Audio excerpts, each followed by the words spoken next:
Par le pouvoir du crâne ancestral. Point Break ou Bad Boys 2? Attrape le chat!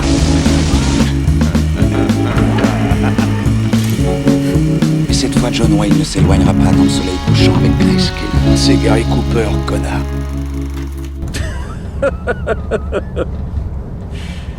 Je déconne. Mesdames et messieurs, bonsoir, bonjour, bienvenue dans ce nouvel épisode de Film à emporter. Je suis Alexandre, je serai votre hôte comme d'habitude avec Arnaud. Salut Arnaud. Salut Alex. Aujourd'hui, on va vous parler de Lawrence d'Arabie, film sorti en 1962, réalisé par David Lean, film adapté du roman de l'officier britannique Thomas Edward Lawrence. Nous allons parler de ce film car c'est tout simplement le 15 mars dernier, nous avons fêté les 50 ans de ce film. Et donc nous allons revenir dessus. Lawrence d'Arabie avec Peter O'Toole, Alec Guinness, Anthony Quinn, Omar Sharif, Jack Hawkins. Le film nous raconte l'histoire de l'officier Thomas Lawrence qui est envoyé par l'armée britannique qui l'envoie conseiller un prince arabe qui est en conflit contre l'Empire ottoman durant la Première Guerre mondiale, très exactement de 1916 à 1918. Et on va voir son implication durant les révoltes arabes qui ont lieu à ce moment-là. C'est-à-dire qu'il a un rôle presque de tâter le terrain d'observateur en fait au début. C'est vraiment voir ce qui se passe, rendre compte. Voilà, donc... Du coup, Arnaud, dis-nous, qu'est-ce que tu as pensé de ce film de 3h42, 3h30 suivant les versions. Je trouvais que c'était un navet intégral. Non, qu'est-ce que j'ai pensé de ce film ? C'est chef-d'œuvre ultime, hein, de toute façon. Moi, je l'avais vu étant gamin, alors ça remonte à très longtemps, avec des souvenirs de gosse. Hein. Pour le coup, c'est vrai qu'on s'était dit, on va refaire un classique comme ça, de cette envergure-là, un film des années 60, comme à l'époque où tu avais énormément de projets pharaoniques, comme moi je pensais à Ben-Hur, par exemple, enfin, des trucs... toutes les productions de Cécile B2000. Même année du coup que le jour le plus long qu'on a fait. Jour le plus long, voilà. Ouais. Fait. Et du coup, voilà, donc revoir ça, c'est vrai que c'est un plaisir. En plus, dans des. Alors, il se trouve que maintenant, tu as des remasters, tu as des belles copies. Quoi. Ces films-là sont toujours hyper bien remasterisés, donc c'est l'impression que c'est un film qui aurait pu être fait il y a 20 ans. Quoi. Et donc, c'est une pierre angulaire, quoi. Enfin, genre, c'est incroyablement épique. Je veux dire, la plus belle bande originale du cinéma. Enfin, une des plus belles, en tout cas. Moi, je trouve Maurice Jarre incroyablissime. Mais bon, c'est un lieu commun que de le rappeler, quoi. Enfin, je trouve les acteurs, pour le coup, alors... même si on peut aujourd'hui, 60 ans plus tard, dire que c'est des jeux outrés, très traditionnels d'une époque aussi, c'est-à-dire mais je trouve qu'ils ont une espèce de prestance à l'image, de trucs, enfin, tu t'en rappelles, ils ont une gueule pas possible, enfin, c'est la marge du tonnerre, quoi. Alors moi, vraiment, mention spéciale Omar Sharif, qui est... Omar Sharif, ouais, qui... Je suis assez d'accord aussi, ouais. Même si j'aime beaucoup le côté Bleu Azur de Peter O'Toole, oui. Justement, le mec qui n'a pas sa place dans ce... Oui. Mais je trouve... Mais Omar Sharif, Omar Sharif, il dégage un truc... En termes de charisme... non, après, voilà, c'est un film qui a tout raflé, enfin, il a eu 7 Oscars. 7 Oscars, ouais. Meilleur film, donc, meilleur réalisateur. Aussi, ouais. David Lean. 5 Golden Globes, enfin, c'était un événement... voilà, c'était... Puis encore aujourd'hui, dans les... Alors, l'équivalent du American Film Institute, c'est-à-dire les classements, alors, l'espèce de top 50, top 100 des plus grands films américains, donc ce qu'ils font aussi en Angleterre, donc c'est un film britannique, c'est considéré pratiquement pour une majeure partie aujourd'hui comme le plus grand film simplement britannique de tous les temps, quoi. Et à juste titre, quoi, parce que le truc a une ampleur, enfin, c'est incroyable. Déjà pour le contexte historique dans lequel le film se place, c'est-à-dire on est dans la guerre, dans la Première Guerre mondiale, du côté du Caire, c'est-à-dire avec l'emprise de l'Empire ottoman sur donc les Turcs sur l'Arabie, avec les révoltes que ça a créé derrière. Donc là on est sur un truc comme ça, donc vraiment un truc choral hyper ambitieux sur le plan historique, mais en même temps hyper fluide. Politique aussi un peu. Politique complètement. On est dans les conflits même de la haute juridiction. On suit tout en fait. On suit à la fois, on va suivre des bandes de rebelles arabes qui vont être menés par Peter O'Toole, qui en simplement consultant au début va se prendre au jeu de devenir des initiatives un peu plus guerrières, de meneur, de pacifiste, mais en même temps tiraillé avec le côté conquérant aussi, donc c'est intéressant avec le personnage. Mais voilà, ça va prendre une ampleur tout à fait particulière, épique aussi, historiquement hyper importante du coup.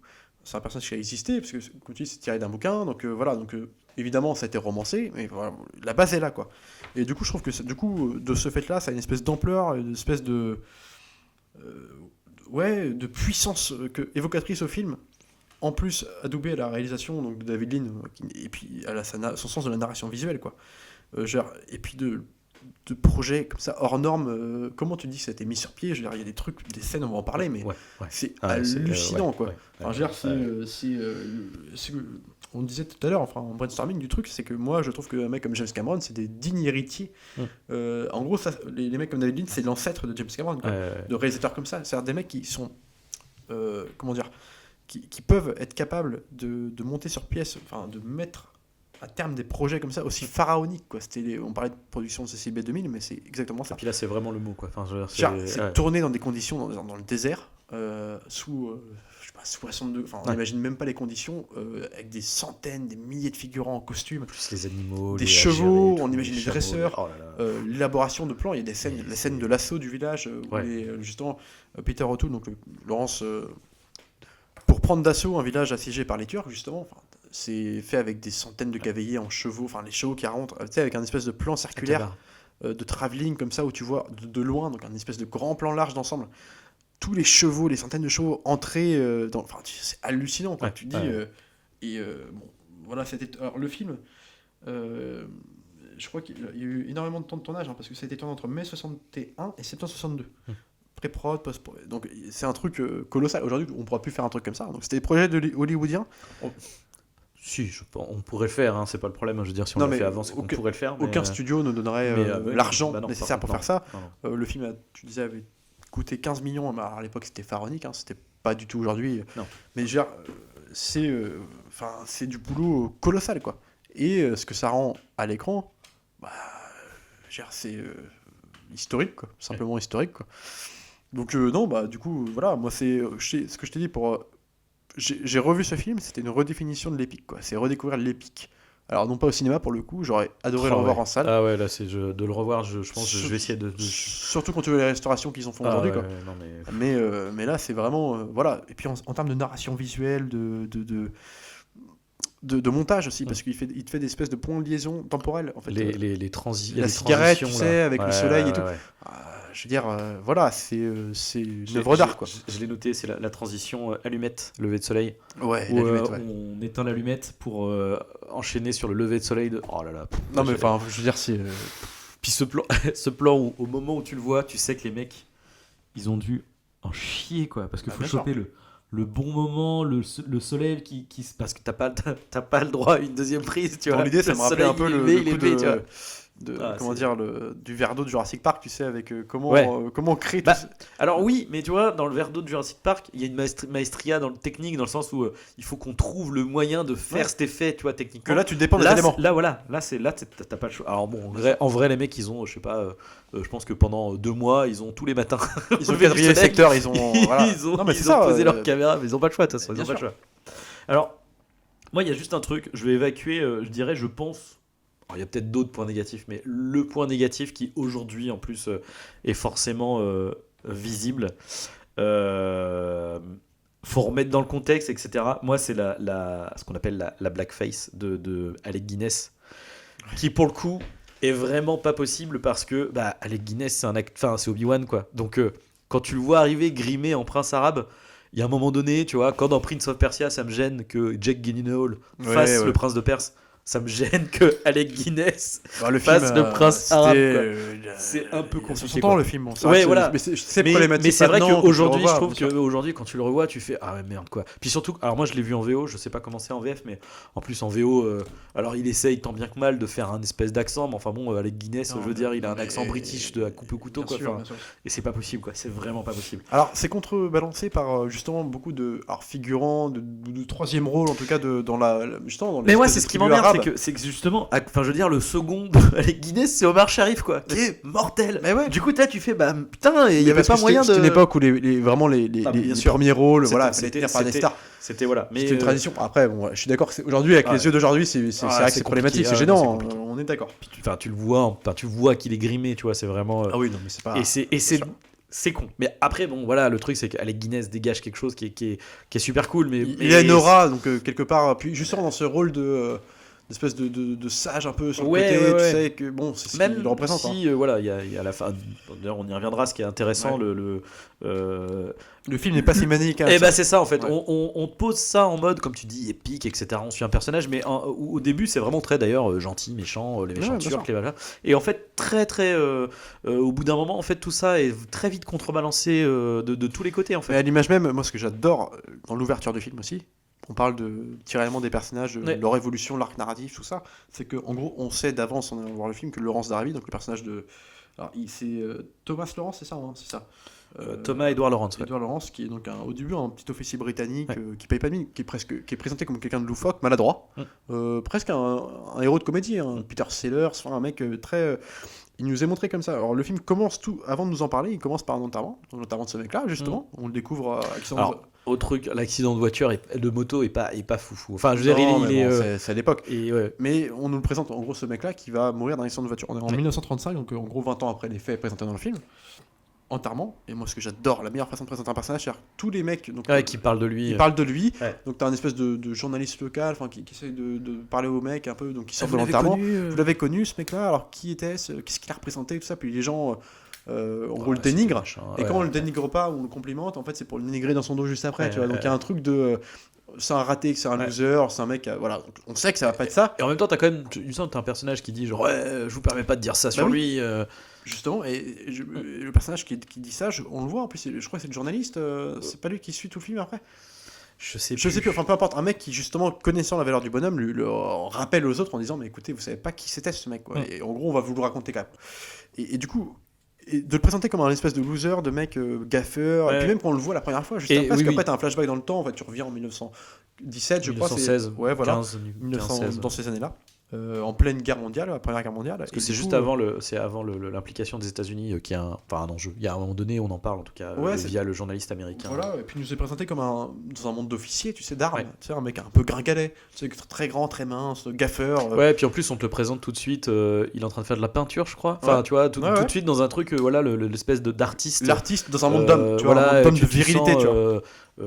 Esthète, sur l'art, sur tout ça. Un mec que tu imagines pas sur le terrain Non. en fait d'armes, tu imagines ce mec, il va pas tenir 2 jours, quoi. Donc c'est intéressant de présenter un mec comme ça, et en plus de ça, gaffeur, et puis presque comique, un peu comme un psychique comique au début. Et- Il fait des blagues. Alors, gaffeur, un peu- mais aussi, tu sens qu'il le fait exprès aussi, tu vois. Pour genre, amuser la il- galerie. ouais. Non mais c'est ça, tu vois, Ouais. un mec comique, tu dis c'est pas un héros de guerre, tu vois, c'est Non. pas un mec qui Non, va non, non. et qui va se révéler au cours du film.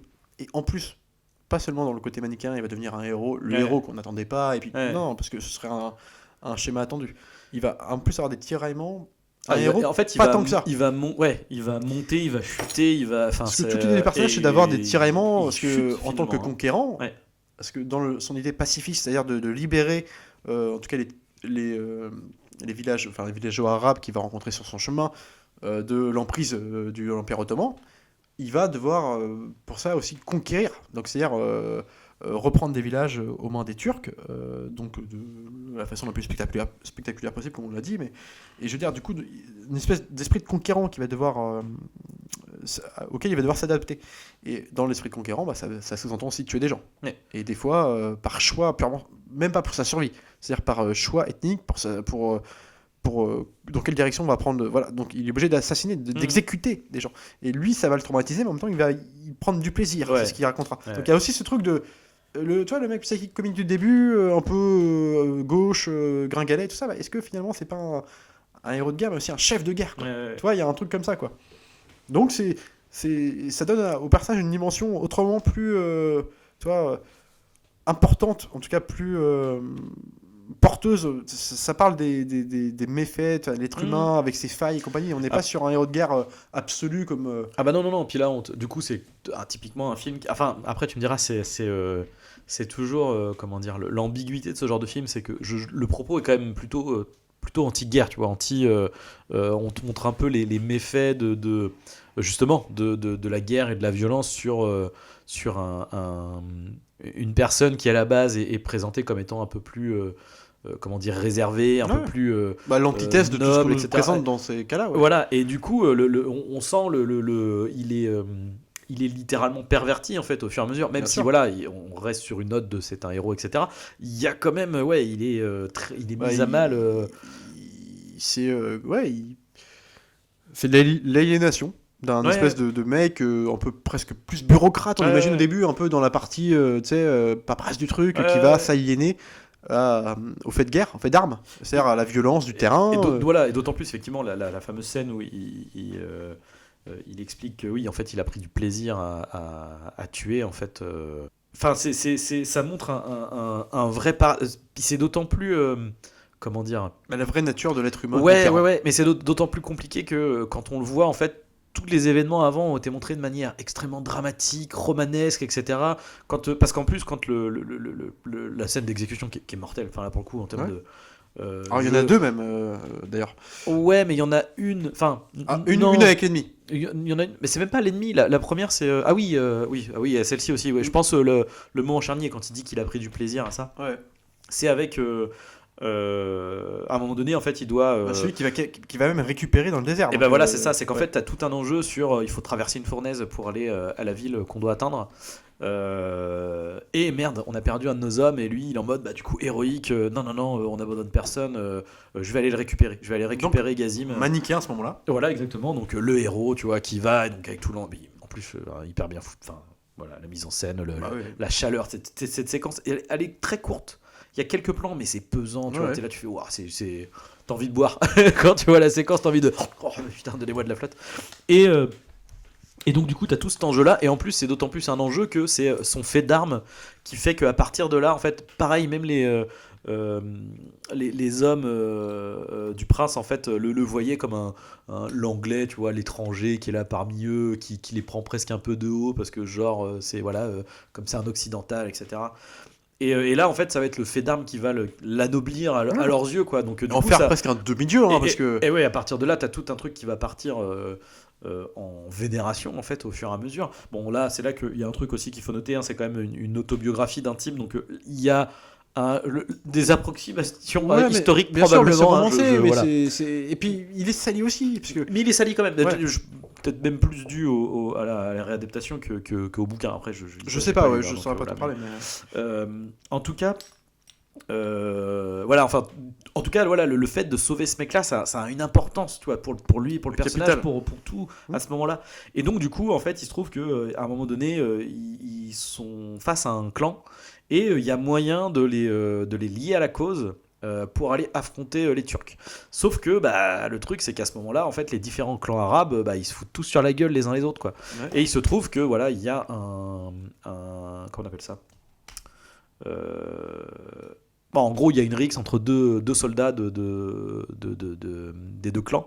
Et donc, en fait, comme il y en a un qui est mort, l'autre réclame le sang de celui qui l'a tué, parce que sinon, ça va partir en cacahuète. Soit, bah, de toute façon, ils vont se séparer, ils vont se retrouver à 20-30 personnes contre les Turcs. Soit, il faut exécuter le mec. Et voilà. Et il se trouve que quand bah, du coup, il prend la décision de. En plus, bah, hyper bien foutu avec pour laver l'affront, il faut qu'il meure, oui. Ensuite, tu vas voir l'autre clan, il fait vous ne pouvez pas tuer. Enfin, en gros, voilà, vous ne voulez pas faire couler le sang des vôtres, mais. Alors, je sais plus comment il dit, mais bref, vous ne voulez pas couler le sang des autres. Du coup, il prend l'arme, il fait c'est moi, du coup. La solution, c'est que c'est moi qui vais le tuer. Parce que comme ça, vous aurez votre justice. Et il n'y aura pas d'affront parce que c'est pas vous qui allez faire couler le sang d'un des vôtres. Et au moment de voir qui et il se rend compte que c'est le mec qui l'a sauvé. Et là, tu vois, c'est Ah, mais c'est génial.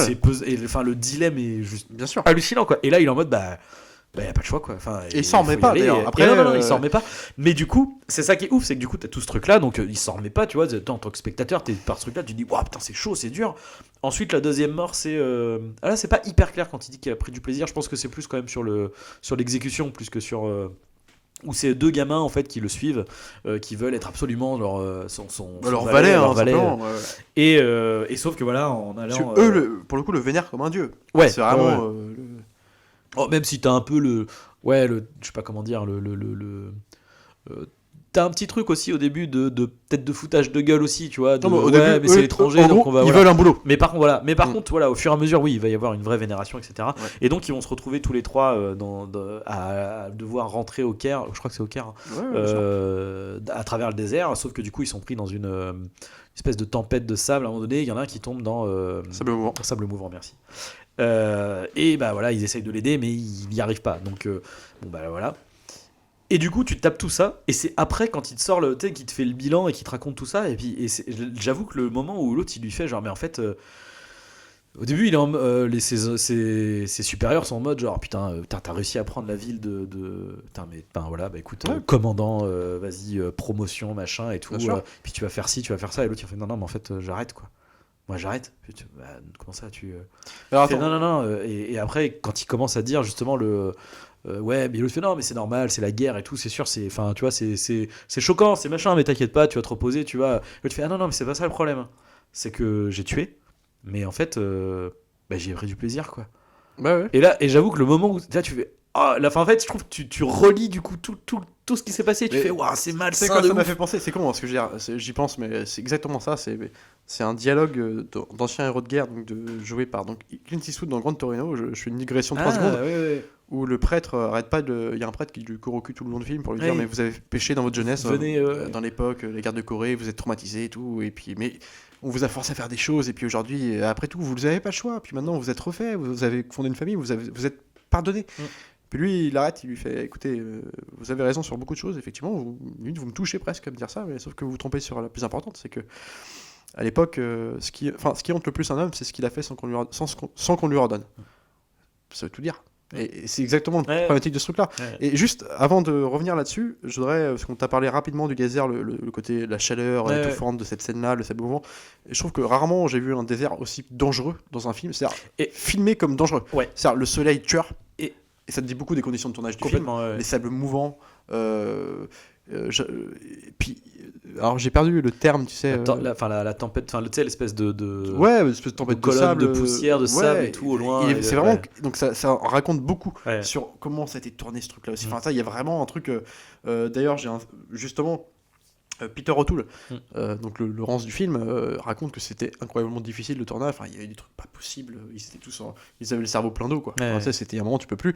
Et donc voilà. Et je rajouterais que dans cette imagerie du désert un peu aride comme ça, vraiment loin de tout, un piège, quoi. C'est un piège qui se referme sur nous-mêmes. T'as cette inspiration. On parlait de Cameron, Mad Max Fury Road. Alors pas seulement parce que ça se passe dans le désert, mais c'est en termes de fabrication de film et en termes d'imagerie, genre l'apparition, la première apparition par exemple, je crois, où tu sais alors je sais pas si c'est Omar Sharif, du coup je me rappelle plus, mais quand il arrive au loin là dans le désert avec cette espèce de flair, au début t'as tu sais comment l'horizon, le mirage, en fait, le mirage, c'est exactement les plans que tu retrouves dans la course poursuite de Mad Max Fury Road, avec les véhicules au loin, tu sais, mission à l'horizon, mais en même temps à des centaines et tout est comme ça, avec on parle de plans composés avec des figurants tous les côtés. Enfin, je veux dire, c'est exactement, tu vois, c'est une fabrication de film à l'ancienne. Ce qui fait aussi toute la force d'un Mad Max Fury Road, c'est que d'un coup tu te retrouves avec un truc aujourd'hui à une ère numérique où tout doit être fait bâcher hyper vite dans fond vert et compagnie, avec un vrai film ça prend une ampleur. Enfin, je veux dire. Mais du coup, pour revenir, alors il y a deux fois ce petit effet là. Il y a une fois, c'est donc du coup l'arrivée d'Omar Sharif, qui est putain. Mais non, mais qui est, en termes d'arrivée badass, mortel. Enfin comment dire, l'iconisation du personnage à ce moment-là, littéralement, où tu le vois, en plus t'as un côté presque qui le prend pas de haut, qui le prend de haut justement, qui lui dit les 4 choses en face, quoi. Non mais oui, mais en fait il est comment dire, en plus c'est quasiment western, tu vois, où l'autre il est en train de se poser, il y en a un qui est en train de prendre de l'eau dans un puits, et puis t'as Laurence qui commence à se poser avec son compas, puis avec sa boussole, puis il commence à regarder genre bon bah qu'est-ce qu'il faut faire, et puis là il entend un bruit, donc il se retourne vers son guide, quoi. Et il le voit observer l'horizon, quoi. Donc il commence à voir l'horizon. Puis c'est long, ça attend, et tu vois qu'il y a un mec qui arrive en chameau, comme tu dis, tu vois le truc de chaleur et tout. Tu le vois arriver en chameau et tout, puis ils se regardent et tout, puis ils reculent tous les deux, et tu sens le danger, mais tu sais pas. Et puis en plus, toi t'es comme Laurence, tu sais pas qui c'est ce mec-là. Puis minuscule, dans un plan large et tout. Et l'autre il commence à se dépêcher, à prendre le flingue et tout, puis là bim, il se fait buter. Et l'autre il a en plus la manière dont il arrive et tout, en plus en mode bédouin noir du désert, enfin noir je veux dire, avec la tenue noire, et puis qui sur le même plan tu le vois faire descendre son chameau et glisser avec en gardant son fusil à la main et tout, genre trop enfin. Puis digression encore, mais c'est un personnage qui a complètement inspiré du guerrier Medjay de la momie. Non mais c'est con, c'est vrai, complètement. Dans une imagerie comme ça, c'est les mêmes persos. Enfin, tu vois, il y a un truc de le mec qui est le bras droit, mais en même temps qui va lui dire les choses en face. Tu vois. Et d'ailleurs, c'est un des seuls personnages du film qui est empreint des choses en sagesse, face. Qui est empreint de sagesse et qui sait lui dire les choses. Par exemple, moi, ce que j'adore dans cette scène, on parlait du tiraillement du personnage qui va se gangréner à ce côté tyran, c'est-à-dire le côté tyran conquérant qui veut Le pouvoir qui va lui monter. voilà, le ouais. pouvoir, donc qui parle de pouvoir parle de violence aussi, de comment empiéter sur le territoire des ennemis. Et là, du coup, le personnage donc, de ce mec-là, donc d'Omar Sharif, le prince arabe, là, qui lui dit, parce qu'il y a un moment, il va le voir sur le terrain, c'est-à-dire à piéger des trains turcs, enfin, tu sais, sur les espèces de rails des explosifs qu'ils placent sur les voies ferrées pour justement, en gros, voilà, ils vont canarder des gens, laisser des villages. Enfin, exploser quoi, littéralement avec des cadavres d'enfants, enfin on les voit David Lynch. Ça c'est pas lui, c'est les Turcs. C'est les Turcs, Ah oui, ouais. c'est les Turcs en se barrant. En se barrant, voilà. Et du coup, il insiste bien là-dessus sur qu'est-ce que ça crée comme violence, quoi. Ouais. Et T'es responsable de t'as ça le aussi, personnage quoi. de Sharif qui lui dit mais mec, arrête, tu vas trop loin maintenant. Enfin, t'as vu tout ce que il y a un truc comme ça le mec lui dit des choses de vieux sage, mais en même temps, tu vois, le ami, mais pas que quoi. Dans un endroit où tout le monde il est vénéré comme pas possible, comme en étant un dieu absolu. Tu vois, carrément on parlait des jeunes valets. Et justement, alors on parle de personnage charismatique, interprétation aussi formidable, donc Omar Sharif, tout le monde tout aussi. Et du coup, David Lean, j'ai appris ça sur mon documentaire sur le film. Justement, lui essayait de créer une espèce de. Alors ça se faisait beaucoup à l'époque. Hein, je pense aussi à La Nuit du Chasseur. Charlotten alors les gamins sont les héros du film et pourtant il détestait les gamins, donc en fait c'était Robert Mitchum qui devait tourner avec les gamins parce que voilà. Et là c'est la même chose en fait. David Lean, alors il était pas aussi dur que Charlotten, mais par contre il voulait absolument pas créer de promiscuité avec les acteurs, c'est-à-dire, il y a aucune amitié possible entre les prises, si tu veux, donc il était en mode séparé compagnie, puis pour créer quand même une espèce de dynamique de tu fais tout ce que je te dis, c'est moi qui dirige, donc je pense qu'en termes de direction d'acteur, lui il était quand même il était là quoi, et c'est en fait tout le jeu des acteurs, en fait, ils le doivent aussi à David Lean, quoi. C'est lui qui a imposé les règles. Voilà. Donc il y a aussi cette dimension. Ce qui se ressent bien, du coup, effectivement, entre la dynamique entre Omar Sharif et Peter O'Toole, parce que Omar Sharif a toujours ce truc de en retrait, un peu toujours, comment dire. Inquiet quoi, enfin il est toujours il se questionne toujours sur ce que fait il est toujours sur ses gardes, toujours suspicieux de regarder ce que fait Laurence d'Arabie, et c'est oui, non, mais c'est. Et puis en même temps, on parle de projets comme ça, pharaoniques, énormissimes, enfin, qui comprend des figurants à non plus finir, avec des perspectives. Il n'empêche que c'était un vrai truc. Alors, on parle pas de relations entre acteurs et compagnie, alors c'est quand même bien passé, c'est une façon de travailler, mais ce que je veux dire, c'est qu'en termes de production, c'était une famille à côté de ça. C'est-à-dire que, par exemple, j'ai appris ça, donc le scénariste du film, c'était un militant. C'était un politique, c'est-à-dire qu'à l'époque, il militait à Londres, je crois, pour le désarmement nucléaire. Ouais, d'accord, ok. C'était un truc, et donc, du coup, il a milité avec plein de gens, tête de file, chef de file, tout ça. Il s'est fait arrêter pendant le film, c'est-à-dire que, en fait, ils avaient besoin de lui pendant le film aussi pour finir les compagnies, tu vois, comme ça c'est aujourd'hui. Sauf qu'il a été en mode prison, sauf que c'est carrément le producteur ils auraient pu, tu vois, même s'en passer, aller chercher des troisièmes, des tertiaires. Ils sont donné cul et chemise pour se faire sortir, tu vois, pour terminer le tournage et tout. Enfin, ils ont été le chercher. Mais c'est des trucs aujourd'hui, il serait remplacé dans la seconde, tu vois. Mais c'est des. Enfin, dans la mesure du possible, bien sûr, mais je veux dire, c'est des trucs, voilà, enfin, c'est. C'est des conditions de tournage qui sont exceptionnelles, elles sont assez particulières aussi, quoi. Ah oui, j'aime aussi noter aussi que les femmes, du coup, alors c'est un film d'hommes, hein, vraiment pour le coup. Il y a pas une nana au casting, hein. Je veux dire, les seules nanas qu'on voit, c'est des cadavres ou une gamine à un moment donné dans un village. C'est vraiment un film d'hommes, il n'y a que des hommes. Oui. On est dans le corps militaire. Après, britannique. C'est aussi ce que ça raconte. On est dans les. Ouais, non, mais c'est ça. Ou s'il y en a, en tout cas, ils n'ont aucun rôle important. C'est vraiment des faire valoir, mais c'est pas. C'est même pas faire valoir, il y en a pas. C'est même pas une question, c'est que je crois même pas qu'il y en ait dans le film, quoi. Non. C'est hallucinant. Il y a pas une nana qui parle. Des cadavres des villages explosés, tu vois, c'est quand même assez incroyable, quoi. Ouais. Mais après c'est aussi ceci dit, ça fait aussi partie de ce truc de l'époque, etc. Même si je vais paraître pour un gros misogyne à dire ça. C'est pas un problème. Enfin, il y a un moment donné, ça empêche pas que le film soit bon, si tu veux. Mais c'est comme tu vois, on prend The Thing. The Thing, il n'y a pas une nana, hein, je veux dire, c'est que des mecs qui sont dans une station du pôle Nord. Enfin voilà, c'est ce que ça raconte, ouais, c'est ça, c'est le contexte. Voilà. Et pourquoi dans The Thing il n'y avait pas de nana, c'est parce que justement, selon Carpenter, Dixit Carpenter, il disait que implanter une nana dans l'histoire, il faudrait qu'automatiquement, alors, dans un monde d'hommes, il y aurait, ça créerait une espèce de tension sexuelle à un moment donné dans le film, c'est obligatoire. Il y aurait ou un truc charnel et c'est pas ce que raconte le film. Et ça n'a pas besoin de ça. Et donc voilà, et voilà. T'as aussi un truc, j'ai marqué. Alors, t'as un acteur français, Maurice René. Alors, je connais pas pour le coup. Apparemment, c'était un acteur connu à l'époque qui devait initialement interpréter le rôle d'Omar Sharif, sauf que lui, il voulait pas le faire. Alors, il s'en est mordu les doigts après, hein, parce qu'il voulait pas porter de lentilles pour le film, parce que une espèce de lentille bleue bizarre. Et tiens, un truc complètement con comme ça. Ah non, qui devait faire Peter O'Toole, du coup. Qui devait faire Laurence d'Arabie. Non, Omar Sharif. Alors, apparemment, c'est pour ça que le Parce qu'il a coup pas de lentilles. Bah, il a pas de lentilles. bizarre, Ouais, ouais. enfin, c'est bizarre. C'est ce que j'ai lu, en tout cas, sur le truc, sur les articles que j'ai pu voir. Apparemment, plusieurs articles parlaient de ça. Il a Ok. pas de lentilles dans le film, tu vois. Et bon, voilà. Et du coup, mais bon, Omar Sharif et Peter O'Toole, les deux sont devenus des légendes grâce à ce film aussi. Donc, j'imagine que le mec a dû se suicider derrière, tu vois. Genre. Ouais, mais merci. Non, mais merci pour lui, parce que voilà. Voilà, oui, mais je suis d'accord. Omar franchement, Sharif, c'est celui qui sort du ouais, lot. Enfin, de- voilà. de- Plus de- encore que Peter de O'Toole, ouf, je trouve hein. Ah que ouais, c'est de ouf. Hein. le charisme sur pied, quoi. Mais du coup, c'est vrai que c'est assez fou. En plus, comme le film est long, il y a vraiment plusieurs films, quoi, en fait, en un.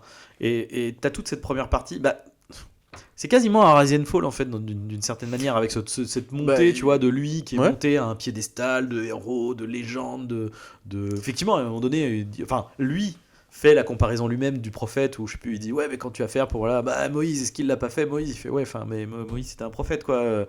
Puis finalement, il va faire le truc, donc du coup, tout le monde est waouh. Non, mais et puis il y a un rapport christique aussi au truc, quoi. Et puis lui, il se monte la tête, etc. Et en fait, à partir de ce moment où il est monté au point le plus haut, et c'est là que tu le fais chuter au fur et à mesure, que tu vois déjà un peu plus ses déboires, etc. Mais c'est un mélange de Docteur Folamour, il y a donc de Kubrick, il y a aussi un peu le personnage aussi à l'image un peu christique dans la théorie, puis aussi dans le symbole qui représente à l'image du personnage dans Tu ne tueras point, du espèce de j'ai perdu le terme, du mec qui va s'engager sans armes sur la guerre là. Objecteur de conscience. Il y a un truc comme ça dans son espèce de volonté pacifiste, mais qui va, contrairement à l'autre, il va tout sombrer, plonger quoi. dans le terrain de conquérant. Et moment t'as un où- mélange de plein de personnes. Et du coup, tu sais jamais trop comment le percevoir, le mec. Non.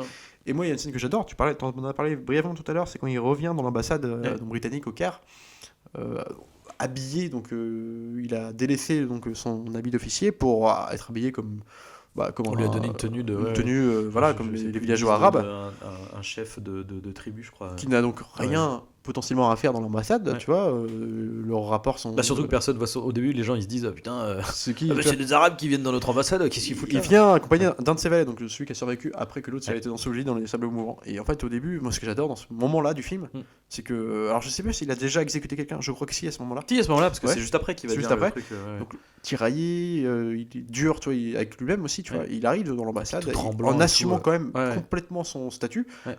avec son valet, et en disant, moi, maintenant, je suis revenu là, je veux une chambre d'hôtel, donc tout confort possible. Ouais. Mais par contre, donc il le dit, il la présente comme ça, donc les gens.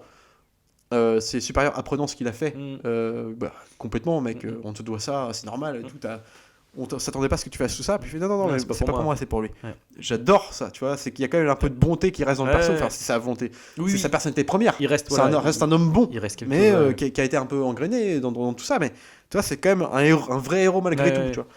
Mais comme c'est pas explicité, comme c'est pas surmontré, bah c'est pas manichéen. Voilà. Après, ouais, voilà, et puis t'as ce truc aussi qui est quand même assez chouette, qui est dit explicitement, mais qui va être montré aussi au fur et à mesure, parce que voilà, il va être torturé, il va être, enfin voilà, donc en fait, il va être physiquement, moralement mis à mal, genre vraiment durement, quoi.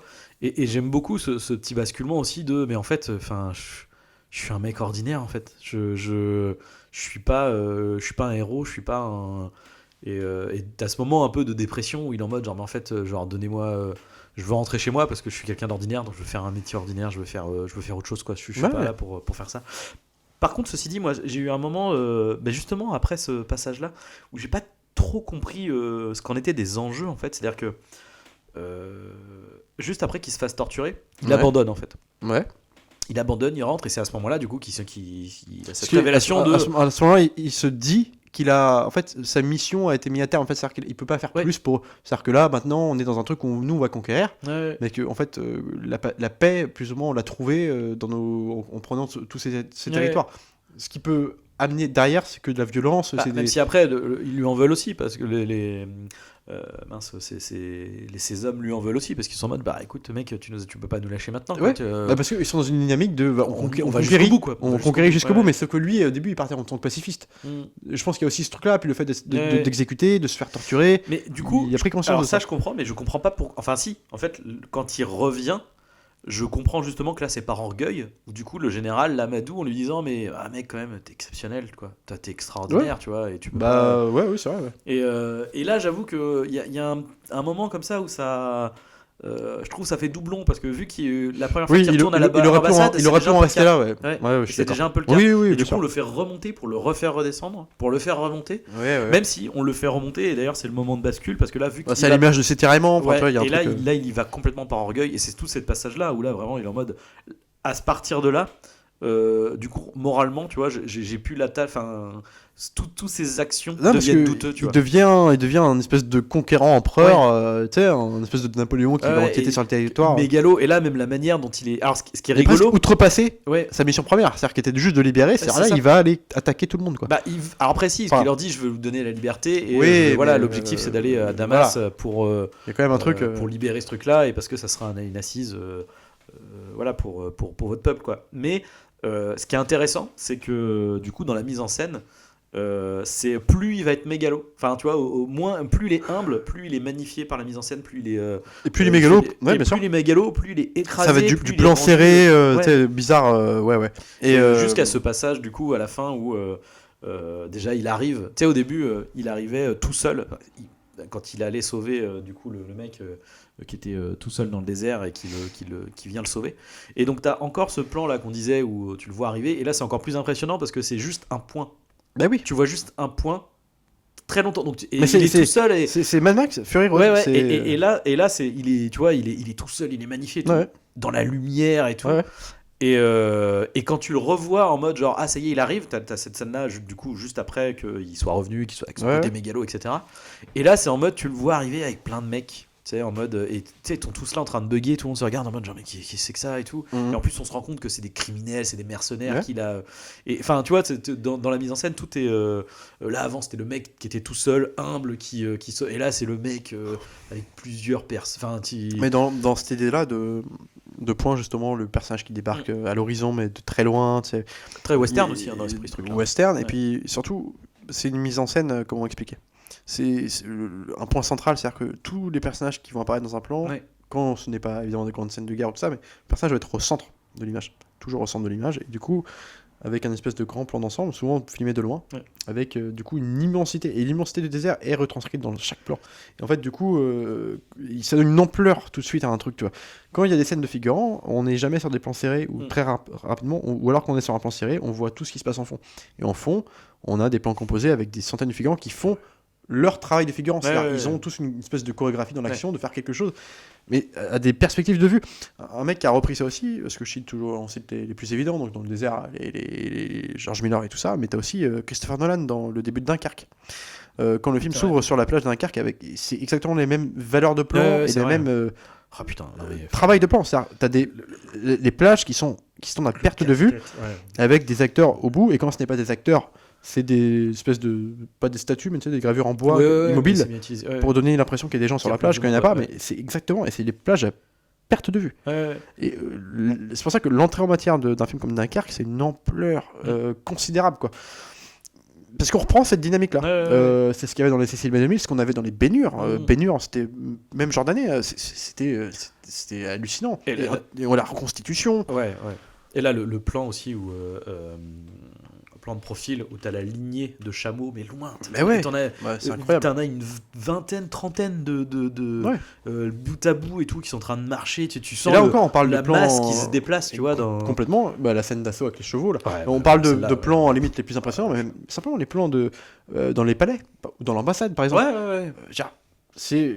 Alors, il peut prendre des grands temples, tu sais, alors on dit ambassade, palais, avec des espèces de temples antiques avec des colonnes, tout ça, et puis tu vois des gens, mais le perte conseil de vue. arabe aussi. Hein. Le conseil arabe, ils oh là sont là. tous là, massés, mais c'est hallucinant, enfin, en train de s'engueuler et tout. T'imagines la préparation d'un plan comme ça? Ah ouais, non, mais Enfin, non, voilà. je- Alors, on en enfin, rigole, si, j'imagine, mais enfin. tu vois, dans ces plans-là, il peut y avoir des loupés, tu vois, mais parce que c'est des plans tellement ambitieux. Non, mais Ouais, pas dans ce mais film, non, c'est tellement, non, voilà, non, tu vois. non, je dis pas ça dans le sens où il y en a dans le film, mais ça pourrait ne pas marcher. Ah bah bien Parce sûr. Il faut voir tous les figurants, t'as un problème, rappelle-toi, la version longue de Abyss avec. Alors, Je l'ai pas vu, je suis pas sûr cette d'avoir vu. anecdote. À Non. la fin d'Abyss, t'as une grande vague, tu sais, parce que Ouais, ça, la ouais. vague qui arrive sur la plage, genre tu vois un plan d'ensemble, un plan large sur la Ouais, plage, ouais. avec la vague énorme qui débarque. Donc sur la plage, t'as plein de figurants, et si tu t'arrêtes à gauche de l'écran, dans les figurants sur la plage, t'as un mec qui baisse le froc d'un type. Attends, et en fait, j'ai pas fait- en Non, grand, non, non. mais en gros plan. D'accord, En fait, sauf qu'il est à gauche et t'as 15 mecs à l'écran, Oui, oui. tu le vois pas quand il fait. Et quand tu le sais, tu ne vois que ça. Et ça, je sais pas si James Cameron l'a vu, mais du coup, y a pas que moi. À mon avis, il a dû. Et en fait, voir. t'as un mec qui se fait baisser le cul à l'air.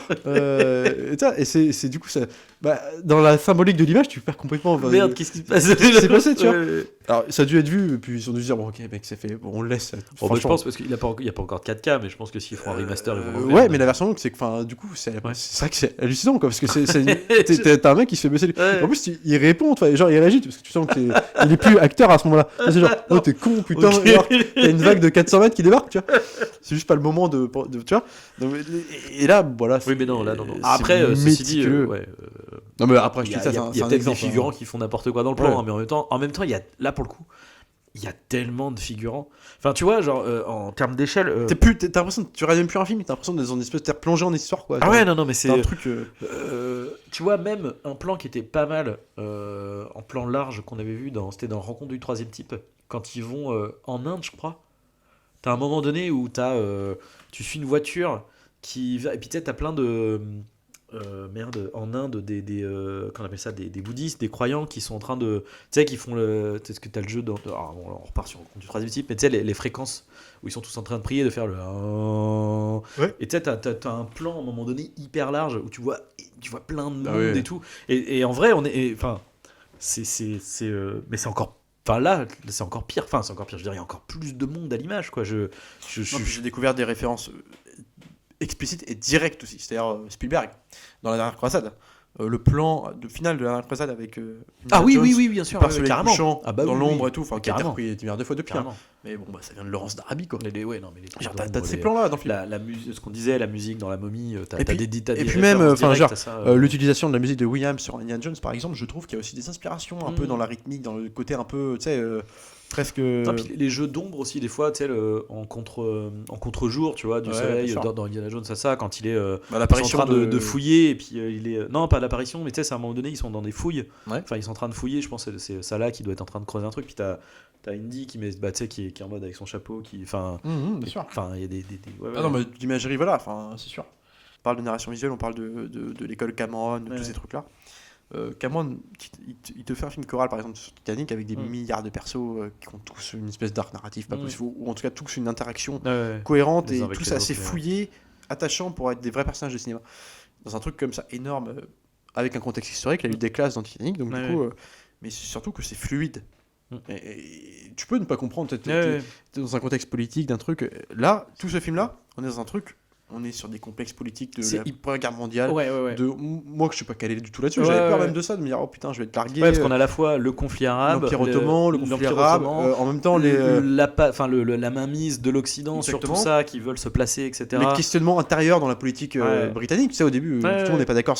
T'as ce truc complexe. L'enjeu aussi vite fait des États-Unis qui sont pas dans la guerre, et du coup t'as le Ouais. journaliste qui vient, qui est en mode bah, je viens là pour essayer de trouver un héros, pour motiver les gens Ouais. à se dire il faut qu'on aille Mais vous c'est marrant parce aider que et lui, tout. il est simplement là pour ça. C'est juste pour, Ah ouais, il est là ouais. pour motiver les troupes en fait. C'est de Ah, trouver c'est ça, de trouver une lueur d'espoir. Quoi. Ouais. Et, mais du coup, c'est quand même un contexte géopolitique qui est lourd, Qui est En même compliqué, temps, ouais. qui est quand même compliqué. Il faut Mm. quand même l'adapter. C'est une histoire vraie, enfin romancée, mais en tout cas, Mm. c'est un vrai socle. Tout est fluide, quoi. Alors, tu comprends Ouais, le film de ouais, A à Z. Et puis, il dure 3h46, c'est jamais fouillis pour rien. Non, Ça, non, non, tout non. est limpide, quoi. Et ça, Ouais. mais ça, c'est pas uniquement dû au scénario, c'est aussi comment c'est raconté, quoi. Mm. C'est juste que c'est hyper bien monté, il n'y a pas de bout de Ouais. gras, tu comprends tout. Et puis enfin encore une fois, on va remettre les acteurs sont hyper bons, mais enfin même des seconds rôles, il y a un rôle que j'aime bien, enfin je sais plus qui est l'acteur. Je crois que c'est Si, mais je Anthony vois- Quinn, je crois. Je vois En fait, à un moment donné, il y a l'espèce de. Attends, le colonel là qui est avec lui Bah ouais, il y a un mec à un moment donné qui l'accompagne sur Ouais, ses ouais. premières missions au et tout tout, début, ouais. et qui le voit, puis tu vois, qui a une Oui, relation et t'as un les peu bombardements complexe. au fond, puis il fait oh putain, je les avais prévenus pas ici. Et tout. Ouais, je enfin, me rappelle. et en fait, au début, t'as vraiment ce truc de je suis avec lui parce que on lui a donné, il a fait son coup de poker et on lui a donné la thune pour y aller, etc. Et en fait, donc il est un peu je trouve pas, puis peut-être un peu de jalousie aussi il y a un peu, il y a beaucoup, il passe par beaucoup d'émotions vis-à-vis de lui, questionnement, de ouais. rivalité, de questionnement, et même du coup aussi le côté putain, il a réussi finalement il est impressionné quoi par Ouais. certains de ses faits d'armes, etc. Et puis après, voilà, comme quand il commence à chuter, bah, lui aussi il commence à avoir des inquiétudes vis-à-vis de lui. Et t'as tout un truc justement à la fin où il est en mode genre non, j'ai bien compris que vous, là, nous les Britanniques, vous étiez là pour les placer et que tout ça c'est pour prendre le contrôle de Damas, etc. Moi, je vais aller à Damas avant vous. Et on va prendre le contrôle de la ville. Et donc à ce moment-là, il est quasiment en antagoniste en fait avec bien sûr. l'armée britannique Bien sûr. et avec ce mec-là qui est contre lui, tu vois, puis qui est en mode quand le général arrive et en mode ah, putain merde, il nous a devancé. Bon bah tant pis, bah non, bah on reste là, on peut rien faire. Ils sont tous là-bas, on peut rien faire. Et l'autre, il est là en mode dire bah non, bah, on peut pas laisser faire, faut faire quelque chose, faut voilà. Donc il est contre Laurence d'Arabie à ce moment-là. Et à la fin, à la toute fin, quand t'as un peu tout entre guillemets qui tombe et que tu vois l'espèce de bureaucrate qui est là depuis le début, tu sais, qui est bien sapé en costard avec le général et le prince. Et que il comprend tout. Enfin, tu sais, ils sont tous en train de discuter entre eux en mode bah écoute Laurence, t'es bien gentil, merci, hein, parce que du coup grâce à toi, bah le prince, grâce à toi, bah, t'as réussi quelque chose que moi j'aurais pas pu faire. Enfin voilà, tu t'as été voilà. Et en fait, où tu te rends compte qu'il s'est complètement fait utiliser par chacun.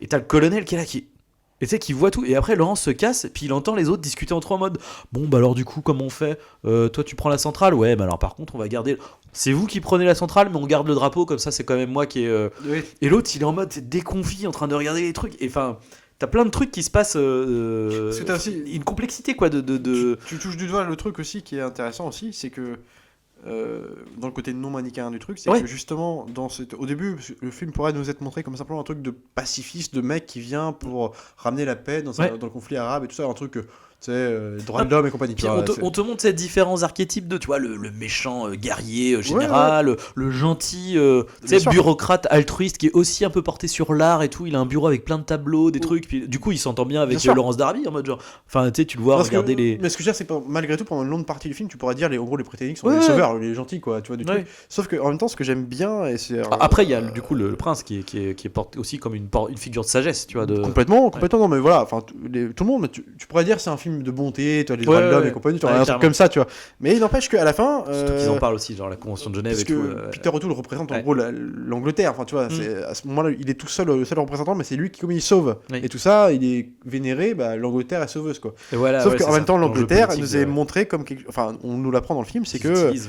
il l'utilise parce qu'à la fin, c'est comme on va se partager un peu avec les Turcs, qui va Pas avec les Turcs, avec le avec prince les Turcs, d'Arabie. pardon, avec le prince d'Arabie, qui va gérer quelle partie, tu vois, il y a un truc comme ça quand même. En fait, fait, complètement, on se repartage le gâteau, quoi. il n'y a qu'un intérêt politique là-dedans, donc en Ouais, fait, tu vois, finalement, on n'est pas si, ça, c'est tout n'est pas blanc ni et noir. puis c'est surtout par rapport au prince en fait, parce que lui en plus il y va un peu en son nom aussi, tu vois. Il Bien fait sûr. ça un peu pour lui, enfin pour lui, pour son peuple et Ouais, pour lui bien quoi. sûr. Et du coup le truc. Mais à la avec fin un intérêt où- quand même. Enfin puis c'est horrible parce qu'à la fin tu sens que il est vidé quoi. Tu sens que les mecs ils l'ont épuisé, ils l'ont essoré. Le type il a été dans ses derniers retranchements, le dernier. Putain, ce moment est horrible quoi avec. Un bout d'armée turque qui se barre, qui sont blessés, bon même s'ils ont fait des saloperies derrière tu vois, mais où t'as du coup Omar Sharif qui est là comme non mais tant pis, enfin laisse-les, on les contourne, nous l'objectif c'est Damas, faut qu'on aille à Damas quoi. Et l'autre qui est submergé et tout, puis bah si on y va on va les buter, puis là où ils sombrent dans Puis la course à Damas aussi avec genre on va y aller avant Ouais, l'Angleterre même chacun, l'armée, ouais. parce qu'on sait très bien les enjeux, c'est-à-dire que si l'Angleterre si l'Angleterre y les va vraies avant, troupes c'est bon, anglaises, c'est ils nous vont- qui chopons le tout. ils vont se taper enfin ils vont prendre cette partie, enfin il y a un Ouais. truc aussi de conquérant mais dans le sens. Ouais. Et c'est vrai, et puis Bah, si les Anglais vont avant, c'est eux qui prennent le contrôle, même s'ils vont laisser derrière Ouais. le prince machin, mais c'est eux qui auront l'ascendant. non mais que du coup, si c'est l'Angleterre comment dire libératrice, tu sais, ouais. nous est montré en fait comme les conquérants de l'histoire Ouais. aussi, tu vois. Oui. Ils partagent le Mais c'est ça qui est hyper bien foutu. Ouais. Et en plus, c'est là que tu montres le côté de. En fait, quoi qu'il arrive, ils ont tous gagné. Même si là, tu te rends compte que le Laurence d'Arabie, en fait, a quand même plus donné les cartes au prince. Parce que t'as ce truc à un moment donné où il dit mais non, mais le conseil arabe, c'est une illusion. Et tu fais ouais, mais l'illusion, ça a des pouvoirs très très forts sur les gens et tout. Enfin. Bah ouais, c'est voilà. C'est pas, tout n'est pas blanc ou noir quoi. Non, mais À l'image du tiraillement du personnage. ouais, et c'est vrai que c'est quand même assez c'est assez impressionnant de voir tout ça au sein d'un film comme ça qui est pourtant d'aspect, tu vois, Qui fait simple, grand en fait. public, Et qui fait simple. simple. Oui, oui, oui. Tu vois, c'est vraiment. Il est simple, mais en même temps, dans sa simplicité, il transpose tous les problèmes de l'époque, enfin, tu vois, voilà, de Ouais. gouvernance, Et puis même, tu vois, du coup, ce qui est, tu vois, au début du film, je me suis dit qu'il y avait ce truc un peu d'idéologie qui était quand même un peu, tu sais, le film un peu colonial, tu vois, genre un peu, tu sais, le dernier Ouais, samouraï, ouais, tu sais, puis bon, le gentil anglais américain qui vient, même s'il y a le côté respect de la culture et de la tradition dans lequel il arrive. et En dont il plus, même s'inspire. dans l'iconographie, Mais le t'as un grand blond yeux le bleus, blond yeux tu bleus, vois, ouais, tu sais, bien avec sûr. sa tenue blanche et tout, tu fais, ouais, bon les gars, enfin. Ouais. Mais en fait, du coup, avec tout ce qui se passe à la fin, en Bah, fait, le film c'est passe son totalement temps à te contrebalancé en fait. contrebalancer. Bah oui. Et enfin ouais, non, c'est Bah, maestria quoi. Enfin vraiment de toute façon, l'ampleur quoi. C'est vraiment ce Ah bah oui. truc là quoi. Mais t'auras plus de projet comme ça aujourd'hui. C'est- Alors, de temps en temps, quand t'as un petit truc, on s'entend, hein.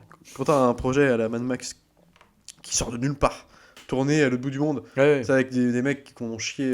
Non mais Ah genre, bah, c'est vrai quand tu vois le plan là où t'as toutes les bagnoles qui Non, sont, mais- le plan large et tout avec l'autre qui est au-dessus de la espèce de de merde de barre qui... avec les explosions en dur. Non, mais- Et là c'est alors pareil je pense explosion une scène où t'as des avions qui attaquent un camp le camp du prince justement la première fois qu'il Ouais, bien sûr.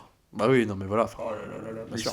là, clairement, tu regardes le truc, tu fais, putain, mais comment ils ont fait quoi. Je te dis, mais il y a eu des morts sur le tournage quoi. Il y a eu des Non, morts. puis même sans parler de ça, non, enfin mais- même dans l'iconographie des personnages à l'écran, comment on les iconise. Enfin simplement, on passe d'une espèce de tempête de sable à un moment de poussière, Ouais. tu sais, et puis que tu les vois arriver tout blancs, tu Ouais. sais, et puis qui sont Sortir là de- dans l'espèce de noirceur du Ouais. temps, c'est quand même incroyable. Enfin là, il y a une espèce de dimension guerrière, héroïque, Ouais. salvatrice. Le mec qui sort d'une part en toche blanche, Mm. presque l'ange de la mort. Enfin, il y a un Mm. truc. Enfin bon. Moi, Enfin, de toute façon, conseiller ce film, je pense que tout le monde l'a vu. En tout cas, si ce n'est, je pense que c'est un film qui peut être bon à redécouvrir dans une bonne copie, une bonne reversion.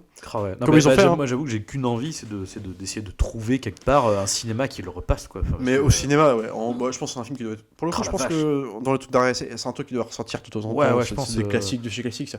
Putain, ouais, c'est Au dingo. ciné, ça doit C'est envoyer. dingo, ça doit Et être puis dingo. là, Avec la la musique. bande originale de Maurice Jarre au ciné.